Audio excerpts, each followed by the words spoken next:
All right. Thanks everyone for joining us today. Joining us is Todd Morgan of Morgan Capital. He drove in from Austin this morning, so I appreciate making time for us.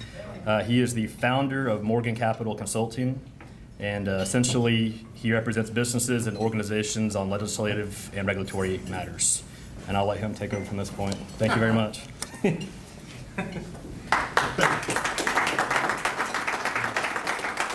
That was the best introduction ever. Normally they feel compelled to read my whole stupid bio, and which people will actually go to sleep before they're done with that. I thank y'all for having me here today. I went ahead and wore a suit, assuming that there were going to be dinner rolls. I wanted y'all to have a good target to hit so you wouldn't accidentally hit Austin.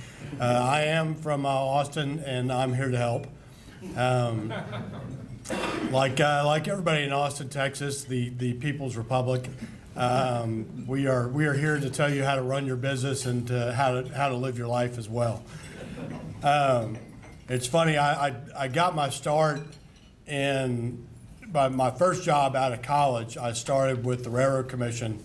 I worked then for a guy named John Sharp, who is now the chancellor of the Texas A&M system. And it was really funny. The economy was really, really bad back then. And I was getting out of UT with a degree in finance and a degree in economics, and I didn't know what I was going to do. But I happened to be John Sharp's son's baseball coach, and so in the best move I ever made, I got his son placed on an all-star team he had no business being on whatsoever. And that's how I knew I had a life in politics ahead of me. But he liked me enough, he gave me a job, and it was funny, I was talking to my dad. My dad, who passed last year, was kind of a salt-of-the-earth Abilene guy. He was a landman for Lone Star Gas for, I think, 47 years. Right-of-way agent for Lone Star Gas for 47 years. Then he started doing land work and right-of-way work after that. But, he was kind of, classic West Texas guy, no BS kind of guy. And I called him and I told him I had a job, which was probably the only good news I ever really gave him. And I said, the only thing that's wrong with my job is I have violated the only 3 things I never said I would do professionally, and I did it on my first day on the job. Not only did, grew up in Abilene in the 70s and early 80s was a little rough. And so I determined when I went to college that I would never, ever work with the oil and gas industry, no matter what. Watching my dad go through it, watching him, I think he took like a 50% salary cut to keep his job after like 35 years at one point with Lone Star. And so I'm like, okay, I'm never going to work in the oil and gas industry. The first campaign I ever worked on was for Ronald Reagan, and just doing little stuff when I was in high school. And so that taught me that I never, ever wanted to be in politics. And most of all, I never, ever was going to work for an Aggie. And my first day on the job, I managed to violate all 3 of those, which set me up very well to be a lobbyist, because what I've learned, and the best quote from a movie about lobbying was a guy who was a lobbyist trying to tell his kid the kid asked him, he said he wanted to be a lobbyist, do you have to go to a special school for that or something like that? And the father responded, no, you just kind of have to have very flexible moral standards. So there you go. And I guess I naturally ended up where I'm supposed to be. I'll try and be brief with y'all. One thing Sharp always said when he gave speeches that always stuck with me, he said, Todd, whenever you're talking to somebody, just remember there are 2 types of speeches. There are Aggie speeches, which are short and to the point, and there are Longhorn speeches, which have a point here, and mostly bull in between. So I'll try and be brief with y'all, but I want to talk to y'all a little bit about what on God's green earth is going on in Austin, and what they're trying to do to get into your business or affect your business. The great thing about representing landmen, for me, it's an honor just because of what my father did. But y'all are just good people to talk to. Normally when I talk to other clients, they've got whole government affairs divisions and they're involved in it all day, every day. But, having the opportunity to talk to y'all, I know y'all just want to do your job, have the government stay out of your business and go on down the road. That's what we've been trying to do, and we've done it very successfully over the last several years. When I first started working with the landmen, we were looking at licensing of landmen statewide. Other people were looking at it for us, and we were successful in slowing that down, and luckily that didn't happen. I will tell you something funny that I'll get to a little more later. The difference between, not to toot my own horn, but the difference between having somebody in Austin and not having somebody in Austin, you can look at the landmen versus the right-of-way agents, and nothing against the right-of-way agents, but when the whole eminent domain fight has been going on for the last 6 years, when it was finally getting settled, they didn't have anybody at the table. And subsequently, they now have stricter regulations and more continuing education and things that they have to do out of that. There were multiple times in the discussions about that where in the legislation, it's always a challenge in Austin to differentiate in a legislator's mind the difference between a landman and a right-of-way agent. Most of them don't know and don't care, but we've had to change legislation to get the word landman taken out of lots of restrictive language. At one point, not this past session, but the session before, there was actually going to be criminal penalties imposed upon landmen if they didn't do, certain things, like real criminal penalties. But that's kind of in a nutshell what I do for the landmen across the state. I'm hired by the Houston guys, and y'all have been kind enough to help out, and the other groups have too. We kind of keep watch on these guys because they don't know what y'all do every day, and they hear from somebody somewhere along the way that somebody's getting messed over on a contract, and so their logical answer is to come in with a hammer and just fix things with a hammer. We've been very successful in stopping them from doing that. I wanted to talk to y'all today about a couple things. I'll give you a brief recap of what went on last session, and then some of the things that went on during the special session, and then kind of a brief look forward. But I want to encourage y'all. I don't want to talk at you. If you have interest in politics and you have a question about any one thing or another, please just chime in. I don't write speeches. That's one thing Sharp told me. He said, if you write it, you're going to look like a fool up there. If you know what you're talking about there, get up and talk about it. And if you don't know what you're talking about, just pretend you do and talk anyway. So that's what I'm doing. Last session, like I mentioned, we spent most of our time, and this has happened for the last 4 sessions, 8 years. We've been dealing with eminent domain. The farmers groups, the Farm Bureau and the Southwest Cattle Raisers have felt for a long time that they were getting the short end of the stick on eminent domain type situations, and they tried out a whole bunch of people that had been wronged in the situation, and they convinced some people in Austin that this was a crisis they had to deal with. And so they started trying to deal with it 8 years ago, 4 sessions ago. Were unsuccessful. They tended to ask for too much or fought among themselves. Long story short, we've been dealing with this for a long, long time. For the coalition of which the landmen were kind of a tangential part of, were manufacturers and cities and water development projects and power lines and pipelines. And in order to keep the business of the state of Texas going, you have to have some ability, even with a lot of oversight, to do eminent domain. I mean, you got to have pipes to get the product somewhere. We're happy, very happy, to announce that after 8 years of working and a whole lot of fights, and I cannot tell you the hundreds of hours of meetings that have gone into this, we have an eminent domain bill. It's passed. It doesn't affect landmen at all. It doesn't kill right-of-way agents. And it doesn't hurt, most importantly, it doesn't hurt the industry. It does, like government does, it does create a few more boxes you have to check, and a few more things you have to do. But we are very happy that that's going to be done now, and we're not going to have to mess with that next session. You know, the legislative session was an odd deal. We started out worried because of COVID. We started out worried that there wasn't going to be any money in the bank, and the legislature was going to have to look at tax measures.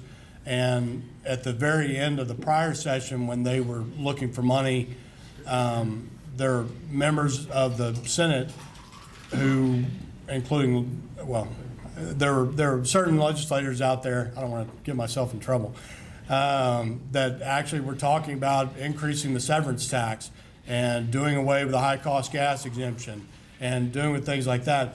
And what we came to realize, and what we've known, I guess, our industry doesn't have nearly as many friends in Austin anymore as they used to. And that's a big problem. You know, I love Kel Seliger. He is a great man, but he's not an oil man, and he's from Amarillo. And, you know, that's just not the Permian Basin. It is hard for him to juggle the interests of that big district and be a true representative for oil and gas, even though he's a fine member. We saw that even though you have what is, in my opinion, the best legislator I've ever seen in Tom Craddock in Austin, he's just not enough. I mean, one member, if any member could protect a whole industry, Tom Craddock could, but even he was having a hard time. So to go back into session, COVID was there. Nobody knew how it was going to go. We were short on money because the state economy had shut down essentially, and then the ice storm hit, and that shut down session even more and made things a lot more difficult to deal with. I personally believe I have the record for having the power out the longest. I was 7.5 days without power. It was very exciting. If you haven't had a high school senior who's just finishing COVID, sit in the house for 6.5 days without a cell phone or an Xbox, trust me, you don't want to. But that kind of derailed the session, but it kind of shortened everything because they spent 2 solid weeks on that. The legislative session is 140 days every 2 years. That's in the Constitution. They can't go past that without doing special session. My father, who hated politics like the plague, used to say that we'd be a hell of a lot better off if it was 2 days every 140 years. But of those 140 days, they generally end up goofing off like the first 30, and then they actually kind of start getting into the business. There's constitutional reasons for that. But the ice storm messed it up so much where it just shortened the timeline on everything. It really constricted what they could do. So we didn't have to worry too much about harebrained ideas. I mean, we are fortunate that even though we don't have a lot of people that wake up every morning and check the WTI price every day, we do have some pretty conservative legislators out there, and they don't necessarily want to get in the way of business. And so they didn't, for the most part, which will bring me to I'll skip ahead to what we have to worry about going forward. Out of the ice storm, nobody really knows exactly everybody who's to blame or what the best way to fix it is. There are a lot of people that said the oil and gas, you've got the energy producers or the electricity producers who were obviously having problems. A lot of people were pointing fingers at oil and gas, and you kind of had the retail electricity guys and the energy producers and the oil and gas guys pointing fingers at each other because nobody really wanted the blame on that deal. We didn't escape it, and that's what we're going to be dealing with for the next year or so. We can pray for a mild winter this year, but weatherization is a very, very big deal. I do some work with Conoco in Austin, or did last session. And Austin, correct me if I'm wrong, but the numbers that there were pieces of legislation that they were trying to get passed that ultimately we killed, that would have made everyone, not just the electricity producers, but also at the wellhead, weatherizing everything every step along the way. And I mean, the cost was, I believe the estimate that I heard from Conoco at one point was up to $250,000 per wellhead. And you know, that money it's not coming from nowhere. It eventually is either going to come out of the producer's pocket, or it's going to come out of the electricity or the electric company who's buying it, or and they're going to pass it straight on to the consumers. Big problems create harebrained ideas, and what we try and do up there is go back to people like y'all that understand really what's going on in the day-to-day and communicate that message to legislators. Legislators are smart people. I know that runs counter to everything that my father said, but they've got a lot on their plate up there, and they're thinking about 20 different issues every day.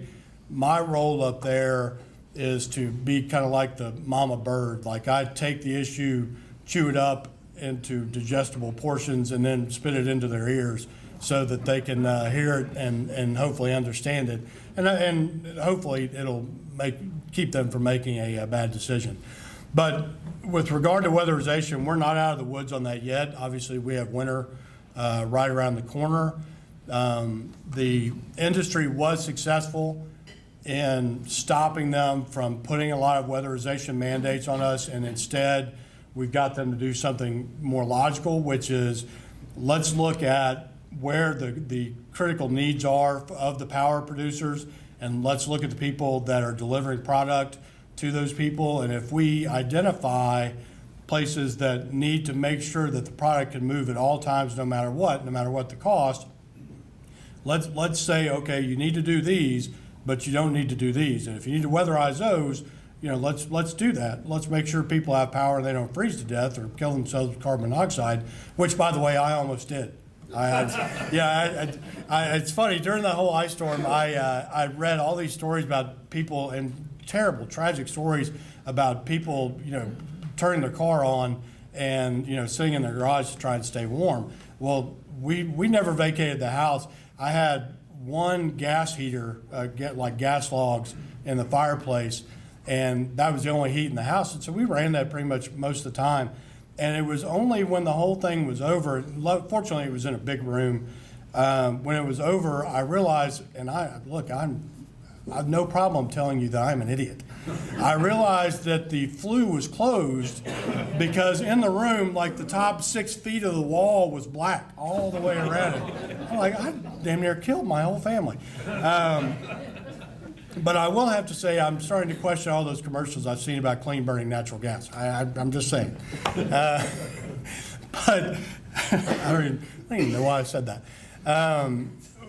If we get another winter where we have shutdowns, we're really going to have to worry about it. We have a battle going on. See, the legislature meets during its time, and it passes legislation, and then the regulators try and figure it out and decide what to do with. And that's where we are now.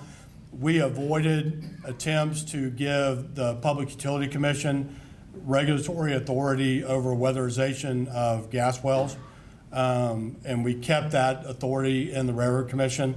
And you know, while I'm here, we are blessed to have a Railroad Commission that not only has some people on it with some common sense, they've got a lot of staff with a lot of common sense, and we work with them on a regular basis and educate them on what's going on in the industry. And I've been in Washington, D.C. for 3 years. I've been in the Texas Capitol for 30, and I've never seen an actual agency that wants to work with the producers and the people that they regulate like the Railroad Commission does. And you know, there have been attempts over the years to make it, you know, one person appointed by the governor, 9 people appointed by the governor. We have a great situation with the Railroad Commission, and having Christy Craddock sit there every day is a blessing to everyone from West Texas. I promise you that.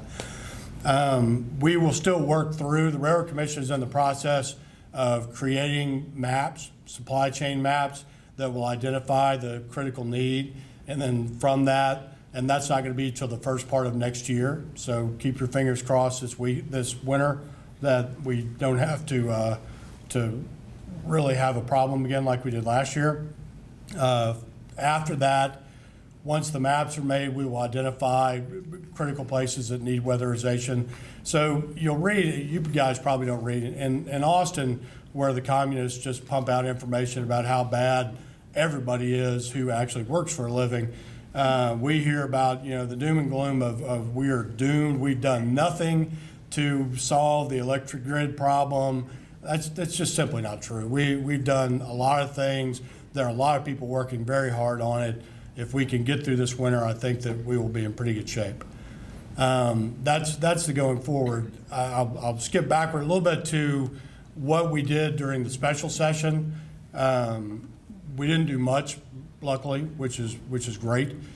We did do redistricting, and that will have a pretty big impact on this part of the world. Redistricting, for those of you who have better things to do, every 10 years the census comes out.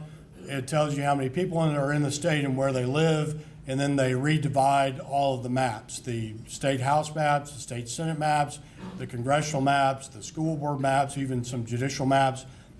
That information got delivered from the federal government late to the states, and so we were not able to do redistricting during the regular session like we normally do every 10 years.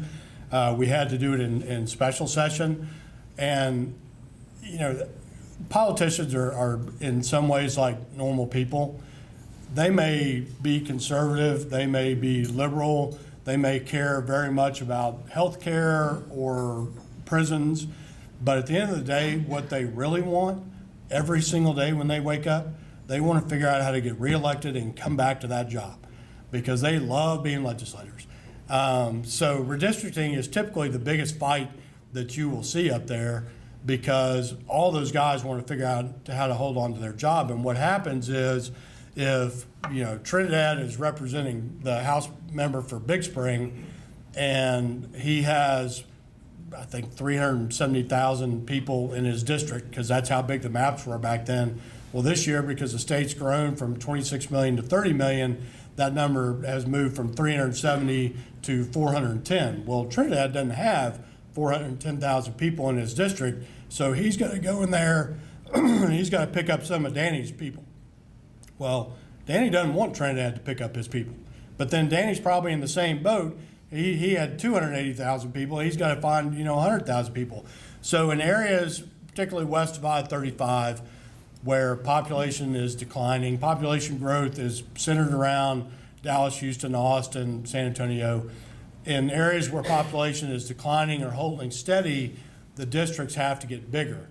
And that creates a game of musical chairs among legislators because not all of them are going to get to come back. More of them will come from Dallas and Houston, less of them will come from rural West Texas, Panhandle, East Texas. We've gone through that and I think fared pretty well. I think, from my understanding, and it's all done kind of behind closed doors, which, is how the best politics are ever made.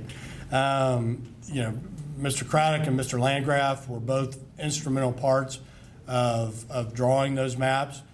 They do good maps for West Texas, and I think good maps for our industry. One result I mentioned before was that the Senate district, which ran from Amarillo down to Midland County, maybe Ector County, that had to grow because all those areas are either gaining slowly or losing population. That area got bigger. It became more focused on the southern end of that region. Mr. Seliger, or Senator Seliger, who's been in the legislature a long time, decided that it was a good time to get out of the legislature and not have to run over that. Having made the 300-mile drive this morning, I think his district was about the same length. I kind of understand why. And he's out. And so we will have a contested race for that Senate seat when it comes up.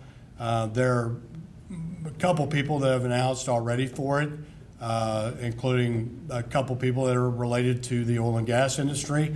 I'm not in the business of choosing sides, certainly at this point, but I do think that what will come out of it is we will have a senator who is more focused on the Permian Basin than we have had in the past, and that's good. We need representation. Tom Craddock can do amazing things, and Brooks Landgraf can do amazing things in the House, but if you don't have help in the Senate, you got problems. So I think that we're going to be better out of that. Going forward, we hopefully the legislature will be gone for a while. If you noticed during special, it wasn't much about business. It was really kind of about transgender stuff and social issues and election integrity, or election integrity is what the Republicans call it. That's what I like to call it. I don't think that we'll have a special session. We don't have a pressing need. I'll tell you one really funny thing funny to me, I'm a numbers guy. I came from the controller's office after the Railroad Commission, and I'm a numbers guy. We are expected, the state controller told us 2 days ago that for the next legislative session, we are expected to have a surplus of $27 billion. Like, the economy is coming back. $80 oil is a beautiful thing, particularly for the budget writers in Austin. We're expected to have $27 billion extra dollars based upon how they're spending now. And the problem, as they termed it in the article, is that there are caps on how much the budget can increase. Those caps are not very strong caps because the budget goes up a lot, but there are caps, and they're going to have too much money next time, and that was the problem they were going to have to figure out. It just shows you that there aren't really that many true fiscal conservatives in the world anymore, because no one said, oh, well, let's find a way to tax people less so we won't bring in as much money. That conversation didn't come up. But they will, we will not be in special session, I think, until January. There's a pretty good chance that I think that the governor will call us back for a bill to increase penalties for election fraud. Like it or not, you can say there's election fraud out there, or you can deny that there's election fraud out there.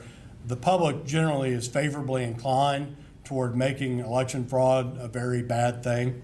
I think there's a pretty good chance the governor comes back for that. Hopefully he will not, and we will just let them stay away for a while and let them raise money. However, on the redistricting side, I don't know when we're going to come back into session, but I will bet you money that we will come back in session. The maps, as they were drawn, and they're beautiful maps, they are very advantageous to Republicans. Despite the fact that the vast majority of population growth was of people of color, which tend to lean toward Democrats, although that seems to be changing in South Texas. There are more Republican districts in the maps that were drawn, despite the fact that there's a perception that there are a lot more Democrats in the state. So there have already been 4 lawsuits filed, one in federal court. Department of Justice has sued Texas over the maps. We will likely end up with multiple court rulings that will take probably a year. So we will end up having the spring primaries in March. We will almost certainly have a fall election in November, and elect new people to those spots. And then the maps will probably get thrown out like the next week, and we'll have to do it all over again. So, I mean, that's kind of how politics is in a nutshell. Do something, even though you know it's wrong, even though you're going to have to do it all over again. It's something that you would whip your children for, or at least I would have gotten whipped for. I can speak to y'all about any topic that y'all might find interesting in the world of politics, but that's kind of the update for where we are in Austin. I'm happy to take any questions from any of y'all. Danny, I know you've just been waiting. Oh, I forgot I had these tomatoes. Oh, yeah. I know. I managed to avoid the rolls. I'm glad y'all, normally they kind of serve lunch right when I start speaking, and the rolls are ready. So I'm glad I ducked that today. Well, if there are any questions, thank you all for having me here today. Austin has got my email contact information now that we've got the spam blocker, I think, out of the way. If y'all have questions or concerns or things in the industry that you think are going wrong, please feel free to email me. I don't represent PBLA directly, but I do indirectly, and really this industry, the landman industry, is very important to me personally, and I'm always happy to help if there's any way I can. So thank y'all, and enjoy your lunch. I'm sure you're not the most popular person in Austin, you know, I am the defending most oil and popular. gas, but we really appreciate what you're doing for us and keeping an eye out and everything. Thank you. No big announcements regarding, you know, PBLA releases. Appreciate everyone coming, and have a great day.